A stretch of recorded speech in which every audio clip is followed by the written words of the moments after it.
Hello, EggChasers. It's the EggChasers Rugby podcast, the podcast about rugby that doesn't take itself or the game too seriously. Back in the rugby dungeon to soak up week one of...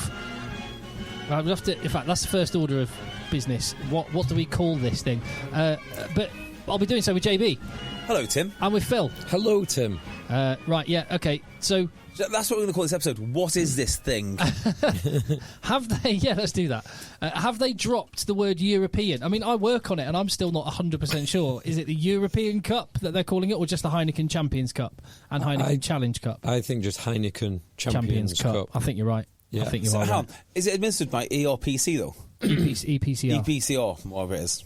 Yes, that would still be the governing body that the European Professional... EPRC Rugby Champion Rugby Ship. The Rugby Ship. Yeah, I should know this. Yeah. But yes. So, week one. I'll just let me do the housekeeping. We are everywhere you get your podcast. Hit subscribe. We're the only podcast there for you 24 hours a day, I was going to say. I've had a busy weekend. You can listen to us 24 hours a day. I've had a busy weekend. You've got enough back catalogue. Yeah, you can do that. You can do that till, I wonder how long, if you hit play on episode 1, 9 and nearly 10 years ago, how long would it take to... How long would you spend listening to podcasts before you ran out? I think you've got, I reckon, a year maybe? I don't think it's that much. No. Do you not reckon? Like 700 episodes we're getting on for? Yeah, 700 episodes. You sort of say they average an hour and a half, 90 minutes. What's 700 times by 90? Phil. And then divide that by 24. So 6,000. You've got a phone in your hand. 6,300. I love the fact you're doing it with your head. 6,300 would be...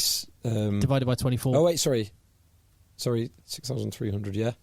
I'll tell you what, let me just get my calculator out. Do they not call this radio 90 maths? times 700, 63,000, missing a zero. We need that. Divided by 24? Divided by... Oh, let's say divided by 16, as in give you 8 hours sleep. Yeah. How many days? That's about 4,000... hang on. So 90 times 63,000 divided by... is 63,000 minutes. So, but then we need to divide by 60. Divide by 60 is 1,000. Divide by 24 18 would be 43 days. 43 days if you did nothing but listen to the podcast. 43 full 24-hour days. That's good going. We need, what's her name? The lady who does the football, goal a game girl. Who? Did you not see the clip of a goal a game? What? No. Oh, sorry. I have seen the goal a game. 19 goals in 40 games. Yeah, goal a game. Near enough a goal game. Do you know the lady that I mean now? No, I don't. Have you not seen the clip? I haven't seen it, but it was funny enough you telling it second hand. Yes, so we are, anyway you get your podcast, we're patreon.com/EggChasers. JB's Dubai debacle episode is there. It is. It's up now. It's up. And has been enjoyed. Yeah, bringing back all the memories. More to come. Maybe that should just be the place for spicy hot takes. Yeah, quite. There's always a few of them on the podcast, so I'm sure there'll be some today. Yeah, there will be. I'm just trying to find some of my messages on Facebook. I got for the first time in a long while. I don't know if I hadn't read it for a long time or what has happened. I got a foot fetish email again. Are you starting the OnlyFans back up? Yeah. Get some pocket money for Christmas. Fire it back up. Anyway, let's talk about this weekend because, well, I mean, I would quite like to talk about anything else but this weekend in a lot of ways. But we're going to have to do it. Let's actually focus and do it. What's your thinking there? What do you mean? Do you know, I was driving back from Wales on Friday. And this is how I know things have changed in rugby, because I used to get so excited about Friday night. Like, Friday night was like one of the highlights of the weekend for me, because I know I'm playing in the morning, but at night, a good rugby game got me really excited. Now, Friday Night Europe should get you double excited. I actually forgot the rugby was on. Driving home, it wasn't until halfway down, I can't remember what it was that triggered it. Oh, bloody hell, it's 8:15. London Irish are playing. I just didn't really care. I watched the game. It wasn't a bad game, actually. In fact, of all the games, probably one of the better ones. But I think as a competition, they seem to have gutted it. Accidentally have gutted it during COVID. And we understand why they made the changes in COVID. But I think they're going to have to rethink this group stage, because I'm not excited about this at all. Yeah. So this week, there's been some underwhelming attendances. Yeah. It's fair to say. And some underwhelming games in terms of the disparity between the two teams. But the cup competition as well is at best confusing and opaque. Yeah. It is. It doesn't seem to build the kind of tension, because it's all. Each game seems less relevant because you only play two of the people in your pool, so you're not directly competing with everyone around you. You're kind of competing in the same pond as a load of teams that are just adjacent to you. It's just not good. It doesn't create rivalries.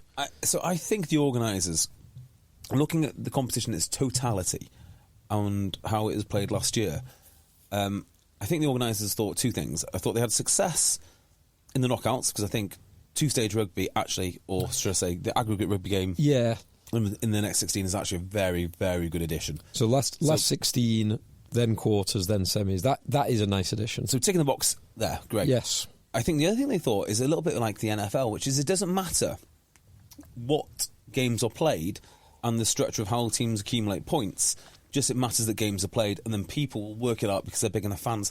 And that hasn't materialised. That's the important part. So the bit which is important, in my mind, is the group stage, because everybody plays, and this is a huge revenue raiser. So for a lot of teams, you don't get the chance to go to Ireland or France or wherever it may be. I'm talking from an English perspective, of course. And a couple of years ago, Sale drew Connacht, and the amount of excitement around Sale that we can have on away day to Connacht was brilliant. And they were going to come back. And I know you do the home and away here, but it's the fact you're both in a group. There is an actual... When you beat that team, there's an actual effect within the group, and it matters to both teams more. Yeah, that's the difference. It matters more to both teams playing. Yes. Well, I'm just going to... I agree with a lot of what you said. I'm just going to make sure we don't have rose-tinted glasses, because there were complaints with the old format that there were dead rubbers. Dead rubbers. Yes. Yeah, because there were teams, if you're playing 6 group games, there were teams who, after 2 games, are out. So they're just going to play the kids for 4 consecutive games. So that's also not good. But to me, there must be a third way, an alternate to not have 6 group games, which is bad both for the dead rubbers, but also for the for the calendar. It means you can't fit in the extra round of 16, which is a good thing. But also having some kind of coherent narrative that threads through the pools, rather than it is just a pool A, pool B mess at the moment. If you finish bottom of your pool, right, you're not allowed to play the competition next year. The naughty step. You're just not allowed to play. You love a naughty step, JB. But what would that actually look like? I mean, you wouldn't be playing the kids, because you work so hard to get into Europe. So Sale were working so hard to get into Europe, it'd be like the end of them for the next year. But that would be a really interesting incentive. If you finish bottom of your pool, you can't play next year. Now, obviously, that wouldn't happen, because potentially you'd have the Italians only every other year, for instance. So it could have big impacts on national unions. But I'd love to see some sort of really nasty punishment. Surely there is a way to do pools of 3. Yeah, that was my suggestion before they changed the format. We go back a few years, listen to the podcast. That was exactly my suggestion. I love the fact that there are no doubling up of domestic rivalries. Yeah. So I'm very happy with that as well. I really like that, but I don't see why pools of 3 isn't a possible thing, with the top team going through to the or top team getting home. Last round of 16, second place getting away round of 16, third place you're out, or go to the Challenge Cup or whatever. I don't know how that would work. Yeah, well, if there's 24 teams, isn't there? So you'd have 8 pools. So yeah, it would work home away, and then you'd rank top and bottom. So it doesn't seem like that should be very difficult to achieve. Yeah, there might be I think they play less games in Europe now, don't they?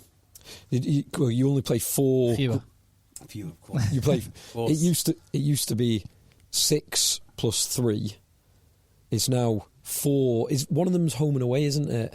Yeah, it was. I don't think it is this time. It might not be. Round of 16 last season was home and away. I don't think it is. Is it not? I don't think so. So it used to be 6 plus 3, which was 9, whereas now it's 4 plus 4, depending on whether you have a double home and away. But just to illustrate what you've said, okay, so I talk a lot about sport is storytelling, and that's how you make something compelling and captivating, and that's how you, certainly from a broadcasting point of view, and podcasting even when we're talking about it. Imagine you're casually interested in rugby, maybe you caught a bit of the autumn internationals and you might watch a little bit more. You turn on, and do you just watch 80 minutes of rugby for its own sake? That's got a level of entertainment, but actually then imagine you actually take an interest to go, all right, what's going on here? Okay, so you've got the best 24 teams, or hold on. Yeah, 24. The best 24 teams in Europe from 3 domestic leagues who are arranged into 2 pools of 12. The top 8 will advance to the round of 16 in each pool. The bottom 4 will, 2 or 3 of them, I can't remember which, will go to the Challenge Cup, the second tier. Okay, so everyone plays each other in that pool? No. You play people in your own pool based on where you finished in your domestic league and where the other 2 leagues finished in their leagues. And if you came first, you play 8th. You came second, you play 7th, and you play those 2 teams home and away. All right, so you're in a pool with those guys. No, you're still in a pool with all 12, but you just play 2 of those teams home. And so I think I just did quite a good job then. You did a very good much. job, but you've also explained why the pools of 3 doesn't work. Because there'll be mismatches, so it's not the same 3 teams playing a round robin in the current format. Oh yes, because that would create a mismatch between the top tiers and the bottom tier. Yeah, top Leinster would be in with Zebra and exactly. Leinster might be playing, say, Benetton and I don't know, Gloucester, whoever, not Gloucester, Northampton Saints, or whoever finished low down in the Premiership, but then those 2. Would both be playing against whipping boys. Well, they would play someone. They would also have a whipping boy, so they would play 1 top team and 1 whipping boy. Yeah. So Leinster would play 2 whipping boys. Northampton would play 1 top team and 1 whipping boy. Right, Silly question though. Why wouldn't you say you've got 3 pots, the good teams, the medium teams, the bad teams, and you take 1 from each pot? That's how you'd have to do it. You have to reselect it. Yeah, because at the moment they break it down into 4 top, upper middle, bottom, middle and bottom, and so top play bottom, upper middle play lower middle, so you'd have to break it into 3 pots. Even with the so-called whipping boys, the beauty of that would be if you've got 2 whipping boys, well, they've both got to whip one another, so if they get the double win and then fluke a win against the presumed champion, you could get someone going through who you wouldn't expect to go through, which would be quite good fun. You would do, but then you're going to create more mismatch down the line, because you want this to be one thing that this should do, although because you've only got 4 games it's hard, but this should filter out the best teams into the last 16. Well, the most disturbing thing that Tim said in this whole thing is to be in the top 24 teams. The top 24 teams?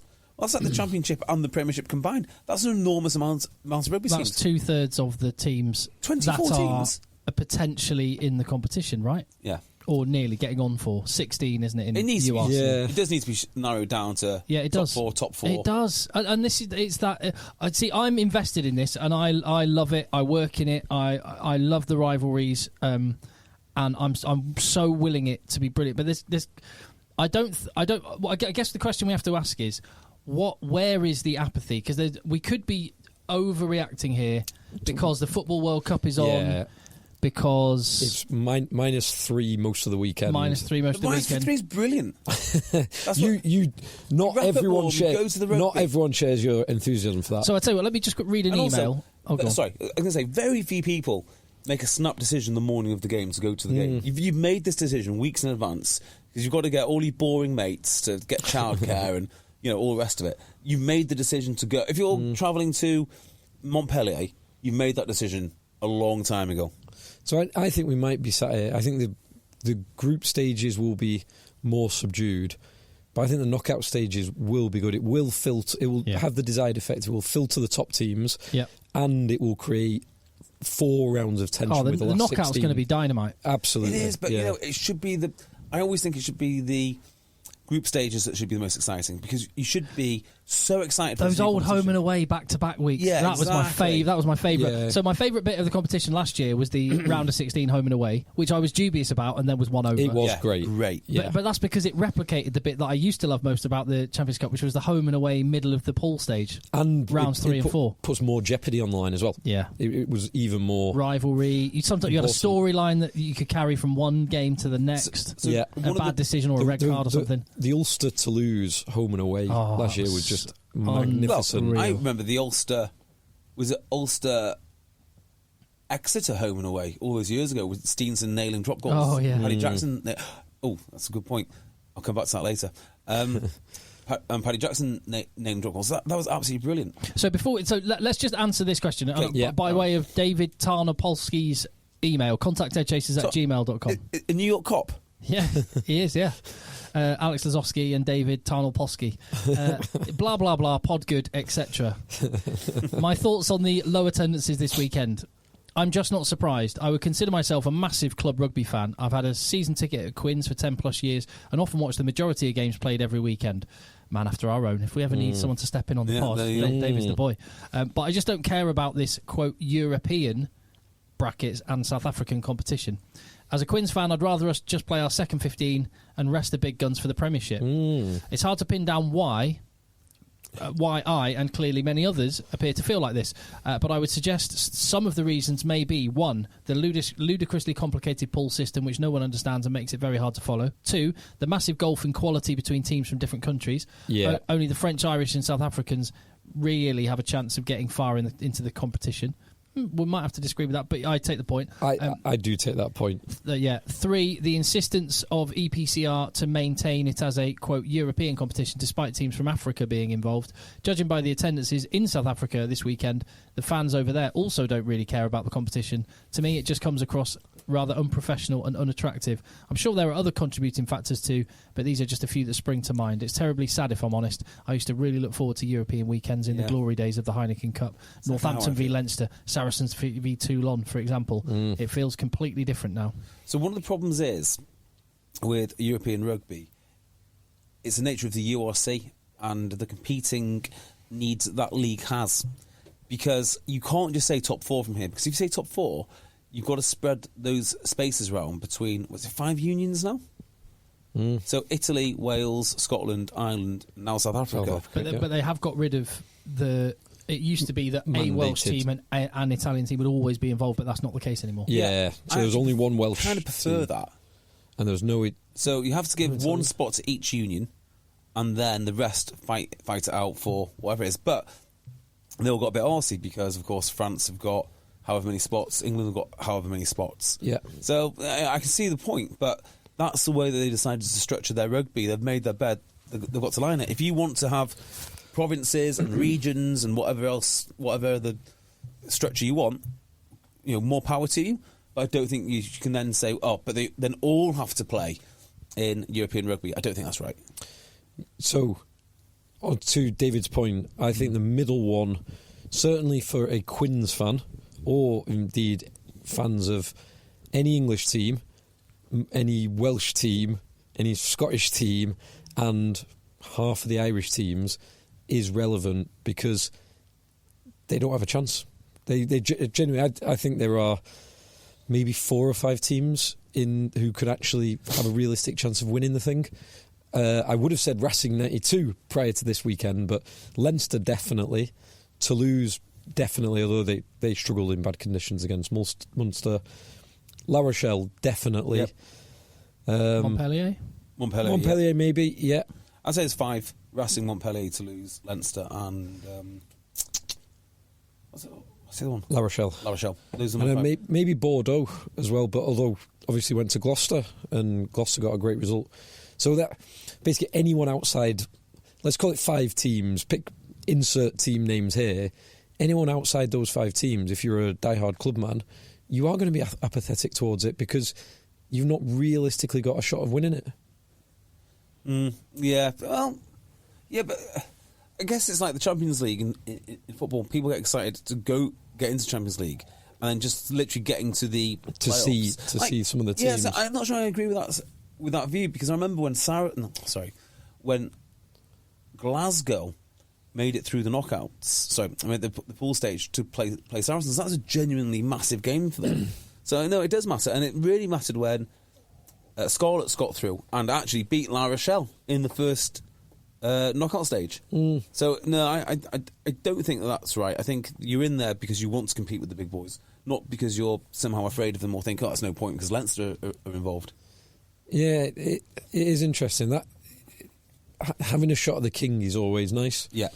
I don't know how clubs arrange their tickets for Europe for the Heineken Champions Cup as well, because is it additional to the season ticket? And if so, don't know. If you were going to go with, I don't know, let's say the three of us went, we'd probably be looking at over 100 quid in tickets. And if you were like a dad and with a kid or whatever, yeah. So in addition to your season ticket, do you swerve it? I don't know. Yeah, I think your season ticket is one thing. Your club week in, week out is one thing. I think actually European tickets should be a little bit more exclusive. I mean, we did a trip some years ago now, 5 years ago this weekend. We did, on the Friday night, Ulster versus Harlequins, Exeter versus Leinster. Because I think these games previously used to be of that magnitude that you would just get people who want to go to watch this. My little brother, who doesn't even like rugby, I mean, he's got a passing interest, was so keen he flew over to Dublin to watch Northampton, Leinster. Do you know, you are absolutely right. This feels different. Yeah. Because that prestige, I mean, it's still the best teams in Europe, and I'm so excited for the knockout. I'm really excited for next weekend and seeing all the rugby again. I will be watching and we'll be talking about it, don't you worry. And we'll be beating the drum for it as much as anyone. But yeah, you're right. It doesn't. That kind of prestige, and I can't put my finger on why. Yeah. It doesn't feel like it's just like it used to feel like it's one small step down from international. It would be a reasonable substitute. Well, that's exactly how Alex Sanderson described it today. He said this is the pinnacle of club rugby. It's the closest you get to internationals. He gave a little speech and then went, "How's that for hype?" Love it. Yeah. So, where should we start with the actual rugby? Not today's game, please. Let's start with the two teams that I think there are two. You mentioned 5 teams. There are 2 teams that just are playing rugby on a different planet to anybody else, and that's La Rochelle and Leinster. Agreed. So let's do Leinster first, okay? I was just astonished. Now maybe I am talking nonsense here. I was so amazed that Racing dealt so poorly with so many facets of Leinster's game. Leinster deserve a lot of credit. I mean, they looked like they played in second gear for the most part. They didn't even look challenged. But, they were walking up to the Racing line-out, and they used the same move 3 times, and Racing never twigged. It was quite incredible to watch. They didn't shift their formation. They didn't do anything. They just wandered up, won the ball 3 times with the same back drive, with the same movements and the same patterns. Was that the same one the try after 3 minutes they scored with? I think that was a back drive where... Yes, it was. So they used it then. Racing just fell apart. All right, okay, well, that works. Shall we mark that one next time? Nope, not interested. What about third time? No, couldn't care much for that either. So they only have themselves to blame, Racing. They just weren't good enough. And I actually thought when they did have the ball, in fits and starts in the first 10 minutes, they looked really dangerous. Francis Ciali, who I never thought I'd mention in a top-level rugby game ever again, but Francis Ciali looked like he was making... Was that the guy that was at Munster? Saili, yeah, and Harlequins. And Quins, yeah. And then he sort of faded and started dropping the ball and whatnot. But for the first 10 minutes, I thought, Leinster might not have this all their own way, and then Racing just gave up. Can't I just say how good it was to see Christian Wade play? I know he has been playing in France, but I haven't really seen him, but it's great to see him. He looks big. Yeah. He's a unit. He basically had 3 years of strength and conditioning work. That was about all he did for 3 years. He didn't have much game time, did he? Not really. Yeah, I'd be pretty stacked if I just went strength and conditioning with an NFL team. Yeah. Week in, week out. Well, he seems to have kept his wheels as well. Yeah, he looks good. He looks good with the ball. Yeah. I was thinking about this when I was watching him play. I wonder how much adjustment, and played by Christian Wade standards, or how he performs, there's not that much. But in rugby, the idea is to run forward, right? And yes, of course, NFL players want to run forward, but they also want to sort of run behind blockers. It's a different sort of skill set. I wonder how much of a transition it's been to go from one to the other and then back. It does feel like a very different thing.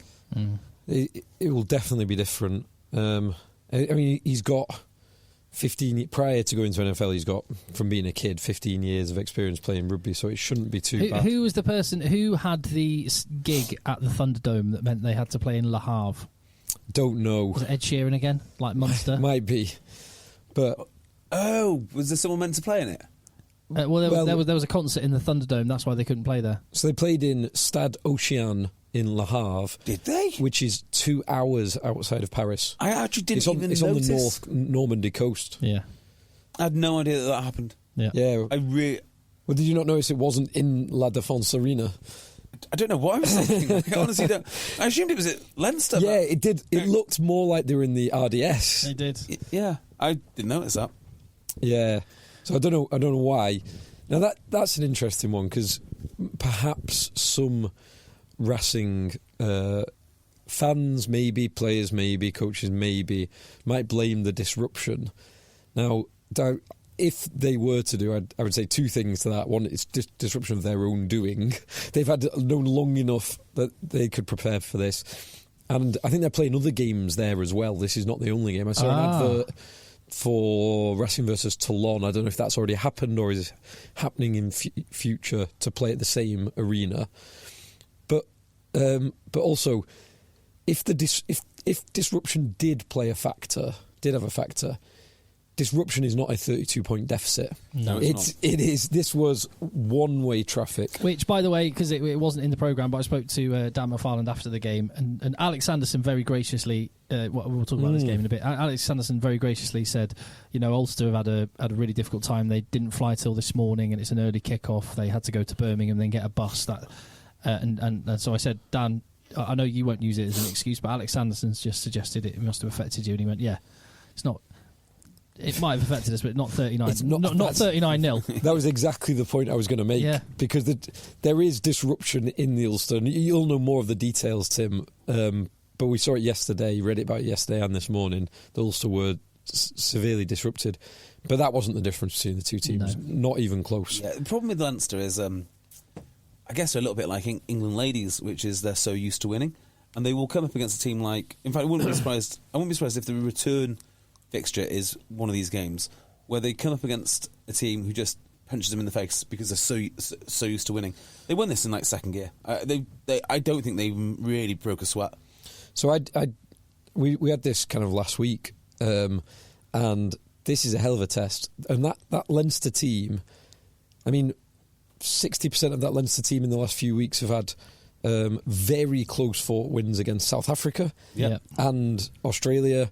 And I can't remember who else Ireland played, but unbeaten. But plus, then even though the game 2 weeks ago against Ulster were winning by 20 points, and they came back with a man off the pitch with Cian Healy off the pitch for the whole match. So one of the reasons that now this is not going to make me any friends in the Dublin area, but I mean this to me seems like a game that they could win and will win because it's 2 good teams and they get to show off how good they are, but there's no real pressure. They get an out. If this was a semi-final or a final, I fully expect them to lose. Interesting. Now, following this game, they were probably already right up there, but they jump in my mind to favourites for the tournament. They're favourites every year, pretty much, aren't they? Well, they're always right up there. Yeah. So they'll see La Rochelle or they'll see Toulouse later on in the tournament, and they'll get punched in the face, and that'll be the end of it. It's the end of it. It's the same story every single year. Apart from the 4 or 5 times that they've won it. How long ago was that, though? What were we talking about? 4 years? 3, 4 years? 5 years. I just want... Just on that, because on the Leinster thing. So Leinster, they are kind of 60%, maybe more of the Ireland team, but Leinster have this one significant advantage over the Ireland team in if there is ever a position where they're light, they can bring youngsters through, or they can go out and sign Michael Alatoa or Charlie Nartai.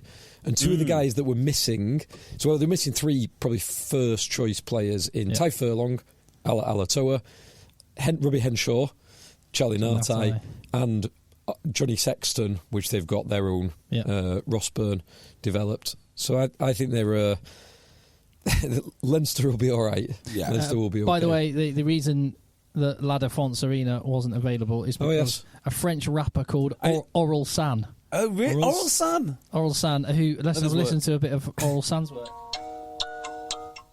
Let me jump it on, hold on. No. Good. I'd go and watch that. Yeah. Not sure I'd kick Wrestling 92 out, but I'll do I don't know what was said on that song there in French, so I'll just do a general Nick Mullins. Apologies for the language.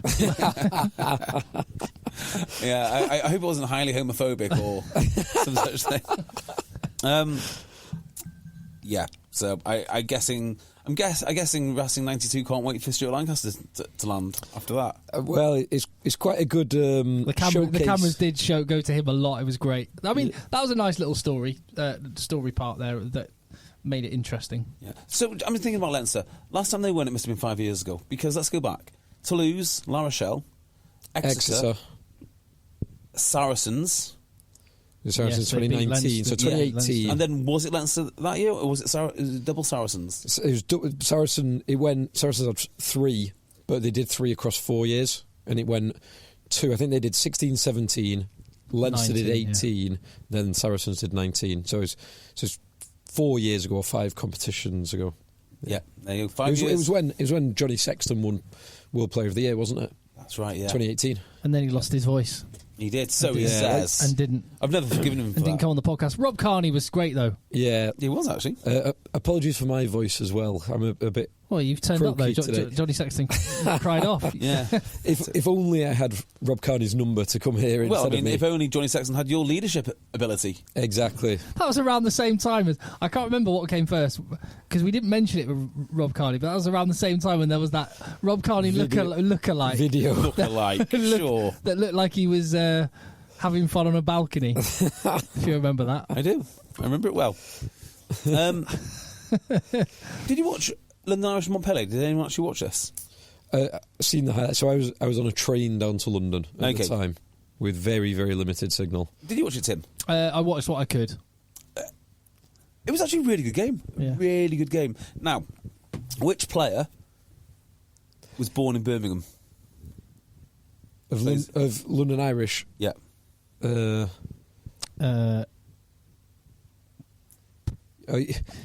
Paddy Jackson. Correct. Was he? Paddy Jackson was born in Birmingham, raised there until he was 8. So he'll be England qualified. Correct. Yes. Because John Cooney, the John Cooney Scotland thing's possibly he'll come eligible during the Six Nations 2023. He'll become eligible for Scotland. Amazing. His dad is Scottish. Amazing. Paddy Jackson was born in Birmingham, so he's English qualified by birth. And when did he last play for Ireland? Oh, a long time ago. For at least 4 or 5 years ago. It's only his second season in. Doesn't matter because he qualifies on. It's not residency. It's not residency. It's birth. It's heritage. You birth? cannot qualify for a supplementary nation on residency. You can only qualify by birthright. And not playing for 3 years. 3 years. So he's in. He's England qualified. How has no one mentioned this? That's remarkable. I didn't know he was born in Birmingham. Yeah. So hang on. You sure it wasn't Birmingham, Alabama? Oh, maybe. Maybe. AJ could do with being pushed a little bit for that USA jersey. Yeah. Well, 10, he could play 15 from for what I can States. tell, I think he might actually qualify. God, imagine that. Love it. Could you imagine? Could you imagine the Twitter meltdown? I'm literally imagining it now, and I'm loving it. But the problem is, there's maybe 2 coaches on earth who might select Paddy Jackson for England. One of them is now not going to be. Yeah, just been fired. The other one is currently director of rugby for South Africa. So I think neither of those. I don't think it's going to happen anytime soon. Who else would do it? I tell you, who would do it. I know he would do it because he tried to do it. Steve Diamond would definitely play. Do you know what? After you asked, we were talking about Leicester last week, and I think Steve Diamond to Leicester would be a great shout. They'd win everything because their whole coaching ticket is going to be gone. Although, can we just very, very briefly, because we had a whole podcast about England and Steve Borthwick and Eddie Jones and all the rest of it the other day. It's in your feed if you haven't listened to it. But I assumed that there would have been an announcement by this week, and there's still nothing. And Steve Borthwick is left in this situation where he's been asked questions about it, and he's just said it's disrespectful to the competition to talk about this. This is the Champions Cup. Disrespectful to the competition. Yeah, he had a good deflection today, didn't he? Yeah. His team has 600 something caps. Yeah. They could win the World Cup. I thought they can't, Steve. They really can't. Wikipedia has Paddy Jackson's birthplace as Lisbon, Northern Ireland. Oh, really? Well, Where did you get the Birmingham thing from? someone tweeted me. Maybe it's a setup. To get you campaigning for Paddy Jackson for England. Let me see. I'm sure. Oh wait, it could be his dad. His dad might be, if his dad's born in Birmingham, or even his granddad's born Hang in on, Birmingham. here we go. Paddy Jackson, born and lived in Birmingham until aged 8. So I think he's EQP. Okay. I don't think that's accurate. I wonder, am I being played? I don't think that's accurate. Yeah. Hang on. How 28 followers from... Maybe I am. Who knows? You've been trolled. Who knows? Been trolled. Yeah, but if one of his parents or one of his grandparents were born in England, that is Doesn't possible. really matter if he's born here or not then. Does it? No, Still, no, really? it's parents and grandparents. One same thing, rule. just on the London Irish Montpellier one thing we did mention last week is that these games are of monumental significance to Zach Mercer because he will not have a chance to play for England before the end of the season, and this is the highest level of rugby you can play outside of that, and so all he can do, he's got 4, possibly 5 or 6 or 7 games depending on how far they go, and well, he did very well in game 1 of 4 on English soil. Yeah. On English soil, admittedly, I've seen the highlights, but I didn't follow the game. I wasn't watching it live, but I was following it from the train. The Augustine Creevy red card seemed to be the catalyst for the Montpellier comeback. Yeah, it 100% was. This was such a London Irish game. Montpellier did not look like they were bothering London Irish at all. London Irish were basically running riot when they needed to score. They Some could great score. tries. Yeah, classic London Irish. They are probably the best attacking team in the Premiership. I think. I think they're what Sale used to be. Remember when I used to say Sale were the best team in ball in hand? It's now London Irish. They might actually be the best team with ball in hand. Yeah, they are superb, but they crumble. Now, usually they do their crumbling early and their ball in hand stuff late. Yeah, but this was the reverse. Yeah, Hassel Collins looks awesome. He does look he's absolutely such awesome. a strong, balanced runner. I was watching him, and because I used to play rugby with Ollie. This makes me feel so flipping old. Mr. Hassel I Collins. used to play with Ollie Hassel Collins' dad. Now, is he Mr. Collins or Mr. Hassel? Mr. Collins. Ah. And I was thinking, because when I was coming through Newbury Colts and just into the first team, Neil Collins was the tight head prop for Newbury. Tight head prop? Tight head prop, Wow. yeah. But I was just thinking about that the other day when I was watching Ollie Hassel Collins, and I went, oh, Neil Collins. Anyway, I found a picture of Neil Collins playing for Newbury. Awesome. Against Leicester Tigers. And as you'll see, and bearing in mind this is late 90s, he's in incredible shape. That's Ollie Hassel Collins' dad. Nice. Yeah, God, he is a big boy, isn't he? Good, In strong. good shape. So, and if this gets passed on to Nelly and he's listening, hello. Yeah, they wasn't Big strong boy. wasn't Luke Fitzgerald's either father or grandfather a tight head prop? So obviously Irish utility back and winger. Yeah, that's a good shout, because sure. prop to winger is the biggest disparity you can get on a rugby field. So is there any other prop winger either? Because I know there's a hooker winger in the Van der Merwes, but prop and winger is a different one.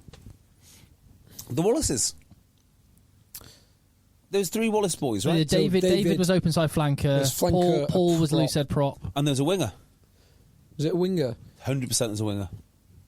David, Paul, and I keep wanting to say Luke, David, but obviously Paul, it's not. and Yeah, not Luke Wallace. Let's find out. But yeah, definitely a winger. Richard. No. Yeah, I think you might be right. Right. There was definitely three.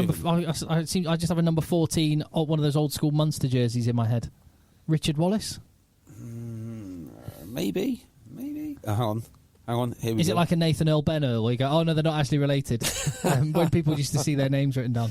Early life. Here we go. So there'll be people shouting at their phones now. Richard Wallace, brother, Was a winger. was a winger. Yeah, there we go. Winger. There you go. Gained 29 caps with Ireland.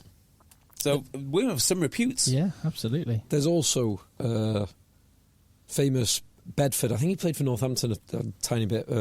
Second row, Paul Tupai, whose son is Number 8 and scrum half. Son's a scrum half, and he was a number. He was enormous lock. lock / number 8. Yes, correct. Absolutely enormous.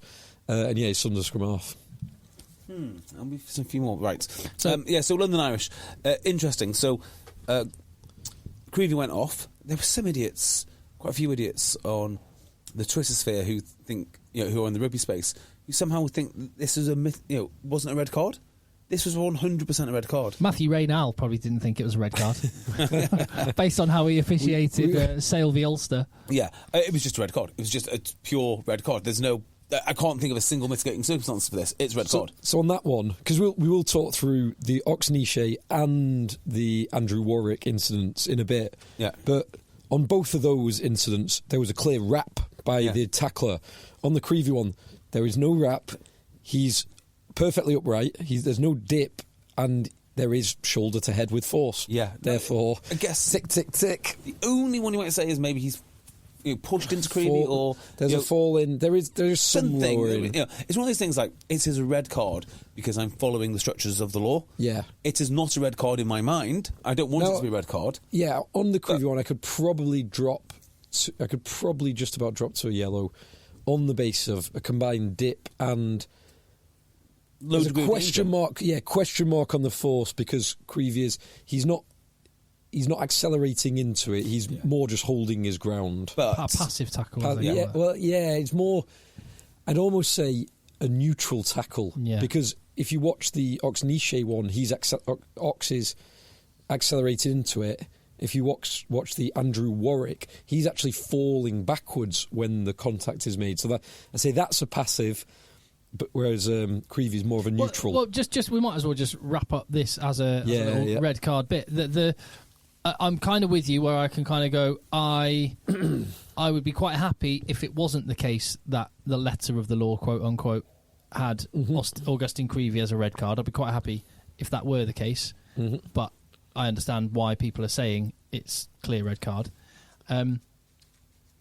The Andrew Warwick, I'm kind of the same. I actually quite liked it when the head-on-head, the referee had the leeway to say, do you know what, sometimes people's heads clash, because very obviously you know it when you see it, but it almost never happens where someone would recklessly go in head-on-head. Yeah. And in the case of Andrew Warwick, the collision with Manu Tuolangi's face was awful. It was truly awful. And you want to avoid it, but Andrew Warwick is never. He didn't recklessly go head to head with Manu Tuolangi. It's one of those things like if I'm writing the laws today, it looks very different, and I'm going to admit my version of the game would have a lot of inconsistencies, which is not great, but it just would. I'd leave it up to the refs. But as I said, you give the referee leeway. Yeah, it would be one of those. I don't even think I'd have. I don't know actually. Do you know why I'm going back and forth on this? Because I watched a full game of football for first time in a long time, not the England game, the Argentina Holland game. Yeah.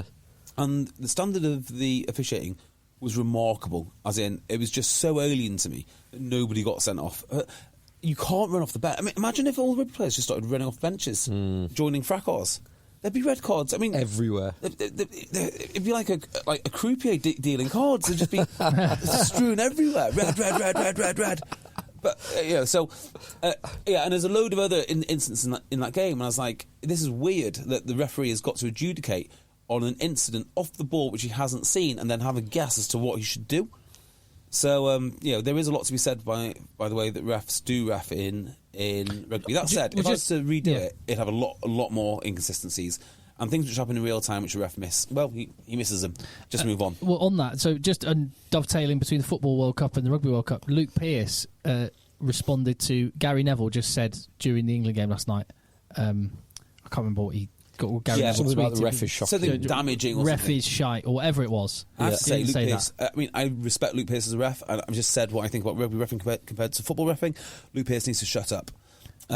It's not his sport. Yeah, so Luke Pearce's point was like, this is why it's so difficult to be a referee, because people have an opinion on Twitter. Exactly. Look, it's just. I think it's a different culture.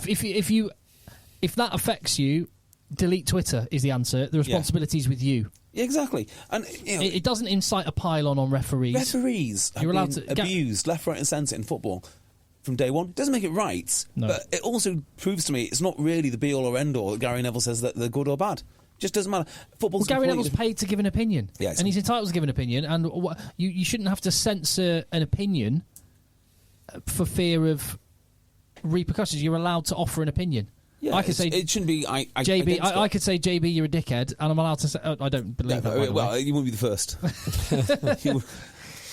So yeah, I think it's just it's one of those awful things that we do in rugby, like rugby values. I'm really not into that. Really not into it. I know it exists, but if you talk about it, it doesn't exist. It's one of those weird things. Just going back to the Ox and Andrew Warwick incident. Ox Unche. Yeah, I say Niche or Unche. Okay, is the right way of saying it. So, I don't know if you've seen these or studied these in detail. I've seen it, but I don't actually remember it. So you have to. So these are two loose head props, big boys, but both quite short boys, so low centre of gravity. Mm-hmm. But there's similarities in the incidents and differences. So both of them clearly make an attempt to wrap. Both of them, there is some bending at the waist from the tacklers, but not an enormous amount of bending at the waist. Both of them make head contact, but there's Oxenche is accelerating into it's Jack Walker, so he's a dominant tackle, whereas Andrew Warwick he's falling away for obvious reason because Manu Tuilagi is accelerating into him. God, too late to say your man. Yeah, both of them, there is head-on-head contact. Now, it's a strange one. I'm kind of okay with both outcomes, and that does show inconsistency. Yeah. Although, probably the reason why I'm okay with it is it's the acceleration from Niche, but I actually think there's a degree of responsibility on Manu in that situation. And this is a really hard thing to frame. And we've spoken about this in the past around the duty of care of the ball carrier. Not for the opposition, but for himself. And Andrew Warwick is basically stationary for the whole of Manu's run-up. Yeah. Manu runs 30 yards to target Andrew Warwick. And at the end of that 30 yards, he dips. Manu puts his head in a position where Andrew Warwick's static head that has been in the same position for the whole of Manu's run-up collides with Manu's head. Now, Manu comes off much, much worse because it's Manu's jaw that ricochets off Andrew Warwick's forehead, basically. And he's got a big old forehead. Big Swede on him. And a strong neck and a lot of mass. And so I'd be astonished if Manu hasn't broken his jaw and lost a load of teeth. He hasn't done either of those things. Has he not? He was in the tunnel. Blood. He was in the tunnel laughing for the rest of the game and cheering the Sales scores. His face is cut up. Yeah, it's just a cut. He's going to have some ulcers and stuff, but that's it. Stitches. God, no stitches. No stitches. What? Oh, he might have had his lip stitched or something. Yeah, I don't know. I don't know about that. But there was nothing more than superficial wounds. Good. On his lips. So that's great to hear from Manu. But I can't quite. I don't know how this would get brought into it. But I can't help but feeling that incident, the head-on-head for that Manu incident, was more down to Manu's position than Andrew Warwick. Okay, so I have the answer for you here because we've discussed it before. And I think we discussed it back in the day when it was not Carl. Kieran Brooks got a red card. And what happened, he was on one side of the ruck. The play went to the opposite side of the ruck that he was on and then switched back quickly. He's caught sort of off guard. He can't change his level enough because he's such a big guy. So that's always, like, for me, the precedence of what happened. And, right then, he couldn't dip quick enough. High shots, red card. And so that was the standard. And I remember us talking about this, and because I was against it, of course, and the outcome was that eventually coaches would pick players who can lower their body heights quickly. And this would be sort of a free market kind of solution where we then stop picking different players. Well, short players with giant heads. Yeah, exactly right. Or just more athletic guys that can dip. Oh, yeah. Dip quicker. Which obviously has not happened. So no, because there's relatively few of those incidents, isn't there? Yeah, it's not worth it. To change behaviours. But there was actually one last week in the Leinster-Ulster game where Gary Ringrose accelerating for an outside break. The two centres, James Hume was one of them in the centres, is accelerating on the outside to try and kind of keep up with him. And then Ringrose steps back in last minute in a fraction of a second, and there is head-to-head. Actually, Hume comes off worse, but Hume gets a yellow card. This is where is fine and scores under the sticks. Actually, this is where, to go back to the point you made, you're exactly where I am, which is frameworks and rigid rules. Whilst I understand why they're brought in to try and bring in consistency, only create situations where people are off the field for things that they cannot avoid. And a referee, I trust in the ability of rugby referees to be able to differentiate between when someone has caused a dangerous, unnecessary situation and when accidents happen. I mean, we just got to look at the amount of checking and TMO reviews. Just to say it is very, very hard, and a lot of referees don't know in real time. If we I wouldn't want to get rid of the TMO. Now it's here, as I gave the example with the Dutch Argentine game. But yeah, it's very, very, just very, very hard to do. Yeah, that's the thing. Now, I think we've also got to a stage where we've accepted the risk. So teams play so much with 14, both in training and actually in real life. Yeah. That, do you know what? I think we can afford the unathletic ability of, I don't know, Weenie Antonio, or who's the guy who plays for Tonga? Falmuina. Tamafuna. Like, they just can't dip. Ben. They just will not get low enough, quick enough. So they are. We accept the risk, and that's it. With all that said, I think if you follow the rules, follow the laws and the head contact framework, I think probably you'd get to Ox being a red and Andrew Warwick probably being a yellow because it's a passive tackle and he's falling back. If you follow the rules. Yeah. But then you've got to go through that whole explanation of, well, Andrew Warwick was static and stationary, and it's more on the Manu side of the equation that head contact occurred. So I would also be happy with there being that give in the laws. I think because Warwick was stood right up in the letter of laws and, passive, you can say. Anyway, to arrive at it, I almost came to the point where it's either a red card or play on. Yeah. And I was very surprised. In the Premiership, that'd be a red all day long. That to me is right. 10 times out of 10, that'd be a red in the Prem. Well, because he was falling away. It's not a dominant tackle, although there is massive force. Therefore, there is a high degree of danger.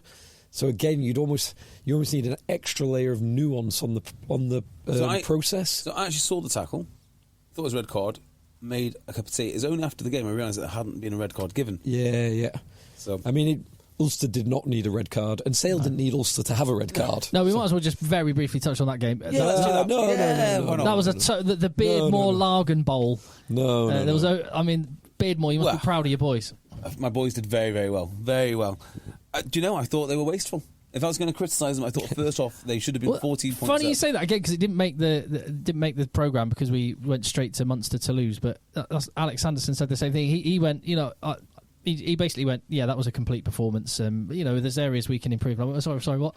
Just tell me where you think you can improve on 39-0 against Ulster. He said, well, we wasted a few chances. They did. They're sitting in the first half. I thought they should have been 40-0 up by half time, let alone 80 minutes. So that'd be a small niggle. From Ulster's point of view, I wonder if this is just a bad matchup. And I wonder if their strategy was wrong. Because they're obviously not a bad team. Cities say that they are. And Sale can smother people. But the idea that you box kick to Sale...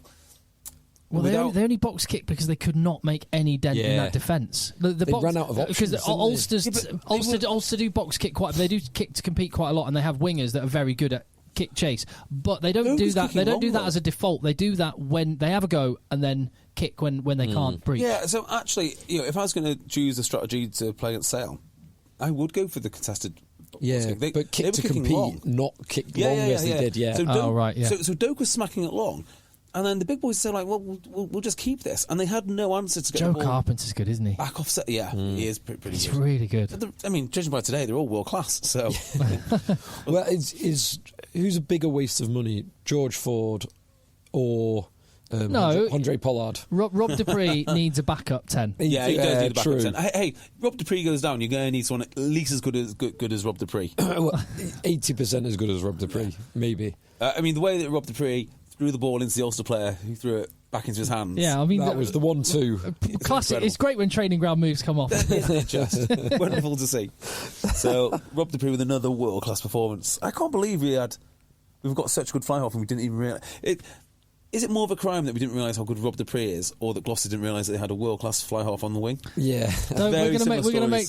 AJ McGinty was crying the other week because of USA losing. He's going to be crying if he listens to this now, because we loved AJ, and now... We still love it. Rob Dupree still love AJ. Rob Dupree ship. Yeah, so I would say that Ulster need to really rethink about what they do when they come up against Sale next. No, they need to rethink what they do when they face an even better version of the Sale blueprint in La Rochelle next week. Another juggernaut pack. A team that bullied that Sale pack last season as well. You're not disappointed the way that Ulster didn't even try and move Sale about. So yes, I was disappointed in every aspect of the performance. So they tried going up front and were getting no change. So they tried the box kicks, got no change. They tried going wide occasionally, but they almost never got enough of a platform to do it. The best tactic. There was so little shown by Ulster. And how little ball Mike Lowry got to run back showed to me that Sale tactically got it absolutely on the money. I hate saying this because he is an actual rugby god, but Dwayne Vermaelen looked his age. He looked so ponderous and he just looked ineffective, and he seems to get... It's hard to say this, but he almost looked like he's getting manhandled. And on the flip side... He was going backwards all the time. But he's there to go forwards. Yeah. I know it's That's club, his job. I know it's club rugby, so it is a step down, but it's the top level of club rugby. But again, Tom Curry in that team looked the player that we all know, that he didn't look for England. Yeah. He's a weird player, Tom Curry, because he's always been thought of as this jackling 7. He's actually so much more than that. Like his ball carrying now. Like, I don't know who he resembles, because he doesn't carry like a Ludlow / Surveyor. He's more of a... I don't know. Ludlam you meant, didn't you? What did I say? Ludlow? Ludlow. Yeah, Ludlam. The one that's good. The one that's really good at carrying out wide. He doesn't do that. He does... I guess like a miniature Dupree now. I think he's got... Jackling. I think there's parallels to Gregory Aldrete. Yes, that's a really good shout. That with Tom Curry, I think Aldrete is slightly better. Yeah, but there's an element of Aldrete. You need to have Olivon, and you need to have the Jalonche. Yeah, you need to have like a big pair of flankers, because Aldrete he's a bit squatter. He's not a 6'4". He's not like a Vermaelen type boy. But France chuck him up in the line-out quite a lot. Aldrete. Yeah, but Tom Curry's in the lineup as well, isn't he? Yeah. I guess when you've got many options, you can do it. But yeah, that's probably the closest player I'd think. Yeah, I'll be fascinated because Dan McFarlane's obviously got a massive reputation as a good coach. I really like him. I want to know what he's going to do different in the next game, because he's going to have to look at that and go. 6 days to go. Yeah, we've. I think it's game over, isn't it? Almost. Europe's over this season. Why? You've only lost one game. Well, we've got La Rochelle home and away, and then Sale at home. Okay, if you've beaten Sale, right, would you say let's write off La Rochelle? You've got to beat them either way. You've got to, yeah. They'll go. If it was La Rochelle away, follow this weekend, we'd be saying it's over. They will give a massive. They will do. They'll have a massive crack at La Rochelle. They will do, and the players will believe. It's just, I just can't see it. I can't see Ulster have had some fantastic results over the years against French teams. They won to lose away. They beat Clermont in a much better iteration of that Clermont team a few years ago.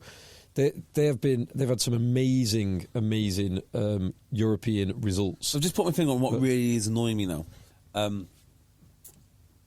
Ulster play La Rochelle. I'm like, ooh, that's a tasty matchup.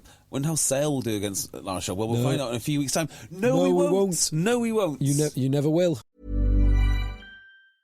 Have you tried finding tickets for any live event lately? It's impossible to keep up, and prices are crazy. That's why you have to check out Gold Star. Gold Star makes it easy to discover the best in live entertainment in your city with instant access to awesome events and special ticket deals. Concerts, live theater, comedy, dance, food fests, immersive experiences. You name it, Gold Star has access to special deals you won't find anywhere else with savings of 50% or more. Go to goldstar.com and use code DCPOD to save $10 on your first purchase. That's goldstar.com, code DCPOD to save $10. Toulouse, though. Yeah.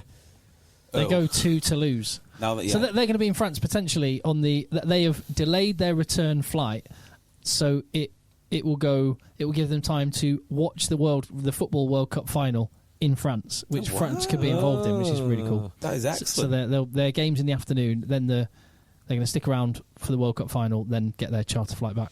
Perfect. What a day out. Seeing as you've mentioned the football, where did you watch the game, Tim? I listened to the first half on the radio whilst Coming back from Gloucester. Yeah. And then I caught a bit of the second half. And then I've been sent on WhatsApp that Harry Kane, Johnny Wilkinson video about 30 times. Yeah. It's very good. I've had that so many times. Very, very good. So was that David Beckham originally? Or who? Well, there was... Because it's CGI'd Harry Kane's face on it, hasn't it? Has it? I don't know. I thought it was a real clip. So I thought that was Kane. That was actually Kane. I think that was Kane. Oh, even better. I think there was an older one with Wilkinson and Beckham. Oh, yeah, when they do free years kicks. ago. Yeah. They did one with Zidane and Dan Carter kicking off a barge. Nice. That was very cool. Yeah. So no, I think that was actually Harry Kane. Awesome. So I've got a feeling you might have watched it somewhere else, Phil. Where did you watch it?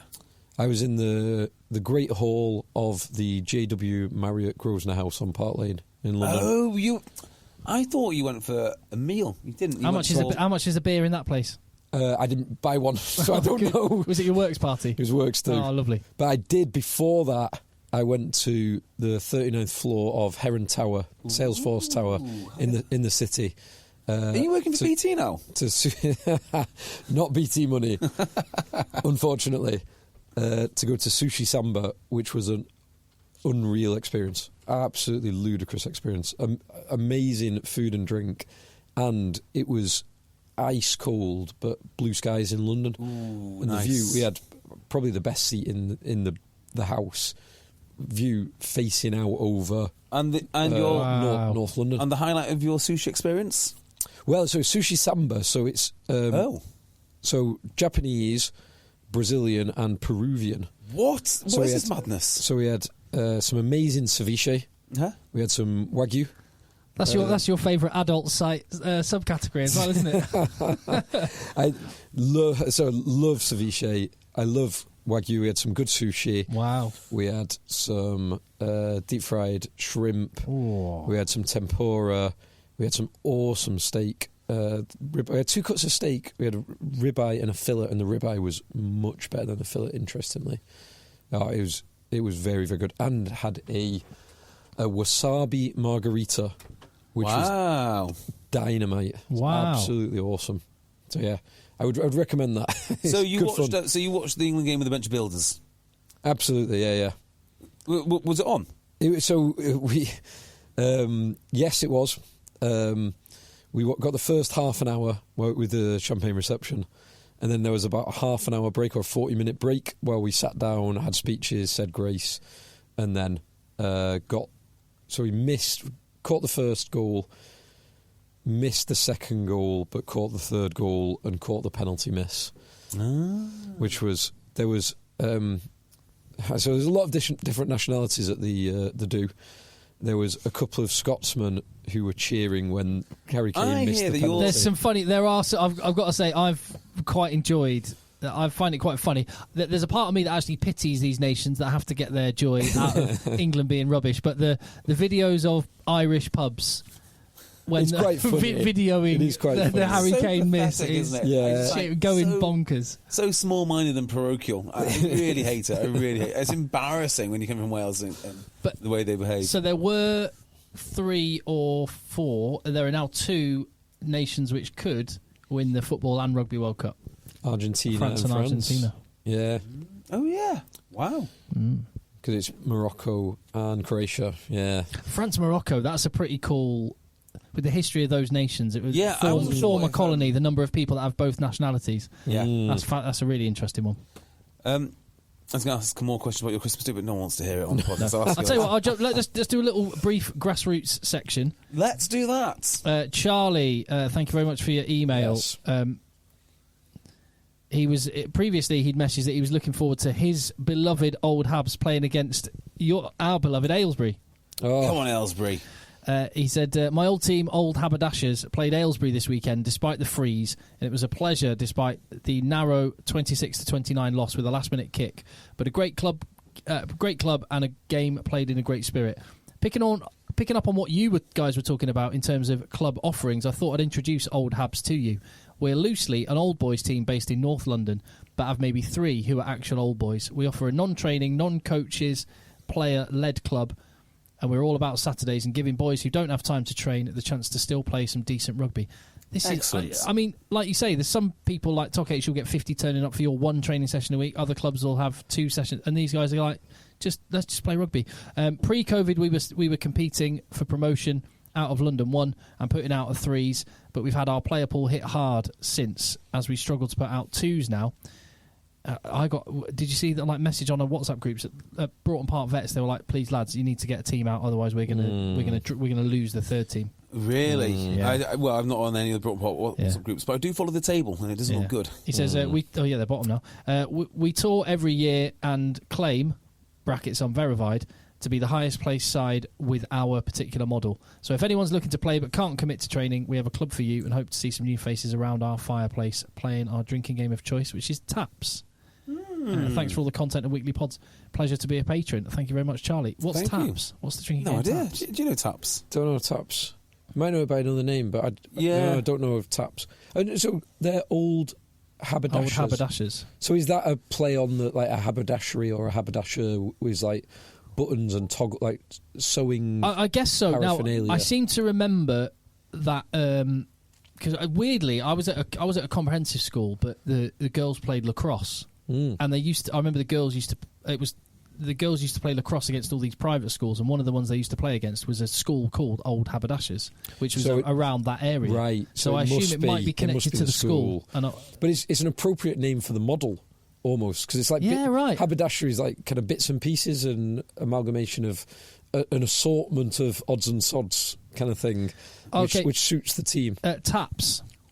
Okay, standard supplies that you need for a game of taps are people, beer, and a coin for each player. Okay, so far so good. A player taps his coin on the table once to begin play to the right. Oh, okay. The person to the right then taps his coin once to maintain that direction. 21 twice to reverse taps, directions. When a person screws up, tapping out of turn, or not tapping enough, he drinks. So it's 21s, but it's continuous. Yeah, fine, got it. So is easy. it one tap same, 2 taps reverse, 3 taps skip a person. So yeah. By the way, yeah, I like that. Enormous shock this week in Counties 1 Tribute South North.